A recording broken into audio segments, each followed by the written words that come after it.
Tuan Bichu na dapat yung panoorin tungkol sa Marcelo. I may have committed many sins in my life, but stealing money from the people and from the government is not one of them. You know, when I proclaimed martial law, I didn't proclaim martial law alone. It is made to appear as if I just signed the decree and said, I impose martial law on each and every one of you. No. I asked the legislature to please pass a law proclaiming martial law because there was anarchy in the country. Now, let me say this, the opposition was strong, and there were members of the Security Council, and somehow they adopted a resolution which required that there be a unanimous vote for the armed forces to be able to move. And therefore the armed forces was immobilized. At the same time, I asked the opposition party to come and join me in a coalition government. I offered one half of the cabinet. And of course they laughed at me and said, why should we join you? We're going to take over the government. By the time you're through with the exercise, you're dead, politically and otherwise. So, and they refused to join me. I asked the advice of the judiciary. I asked the Supreme Court justices, the Court of Appeals justices, and the members of the private sector. And all of them told me there's only one man who can proclaim martial law, and that is the president. And you are it. You are the only one who can proclaim martial law. This is why I must carry this particular mark in our history. I could not have transferred it to the legislature. Why? Because the legislature did not have the power. What does the Constitution provide? The President shall be the Commander-in-Chief of the Armed Forces of the Philippines, and he may order the armed forces out to quell any disorder, riot, rebellion, invasion, insurrection, and in case of invasion, insurrection, rebellion, or imminent danger thereof, when the public safety requires it, he may suspend the privilege of the writ of habeas corpus or proclaim martial law throughout the Philippines or any part thereof. What does that provision provide? It provides that only the President can proclaim martial law. I repeat, that is why I had to assume responsibility. And I am not one for shirking duty. The people said there was necessity for proclaiming martial law. And the people said, you are the only official who can proclaim martial law. So I proclaim martial law. And I sincerely believe that it was necessary to proclaim martial law to install order and stability because there was complete anarchy throughout the country at the time. Now, therefore, at that particular period, what was the status of our government? Our government was immobilized, impotent. The armed forces could not move out. The industry was not at all in any way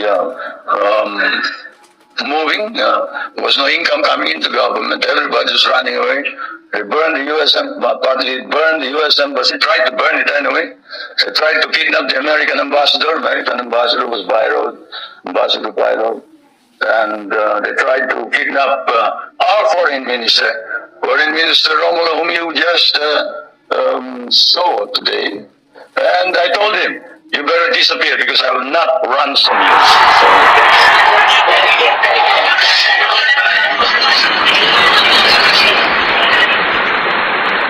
But whatever it is, they burned the Manila International Airport, they bombed the Supreme Court, they bombed the Constitutional Convention, they bombed the City Hall, they burned part of Malacanang Palace, they attempted to kidnap my children, they attempted to kill the president 8 times. There was, of course, an attempted assassination against the First Lady. You all know about that. And this required immediately act on it, and so I did. Now, we established land reform. We were fighting a group known as the Hukbong Nagpapalaya ng Bayan. It was socialist inclined. It was leftist. But they were friends of mine because we had fought in the Second World War together. And so I approached them and I said, look, I'm going to establish land reform. If you're fighting for land reform against a feudalistic agrarian system, then you must join me. And they did. I want to introduce to you the leader of that rebellion, who is now present and is a part of the government, Mr. Luis Taro.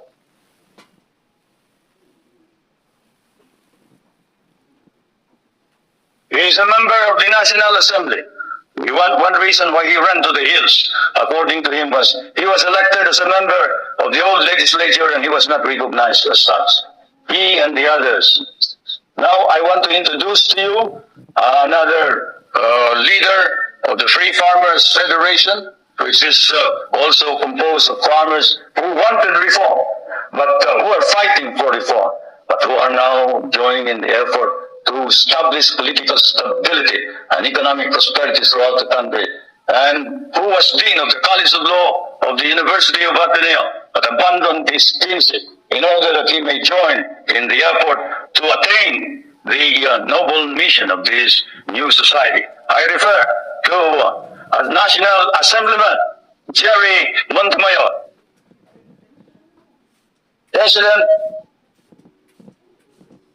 President of the Federation of Free Farmers of the Philippines.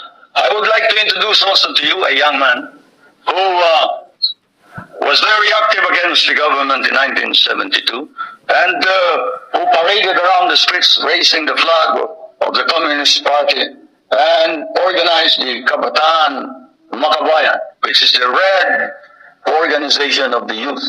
And this man is Nilo Taya. Is he here? Anyway, he's somewhere around here. But they have all joined. All these activists to prove to you that all these stories about our being oppressive against our enemies and our friends, they've all joined the government to help reform and drive out all the corrupt people in the government. We have an ombudsman. We are the only country with an ombudsman. You know what an ombudsman is? He's the officer who watches over the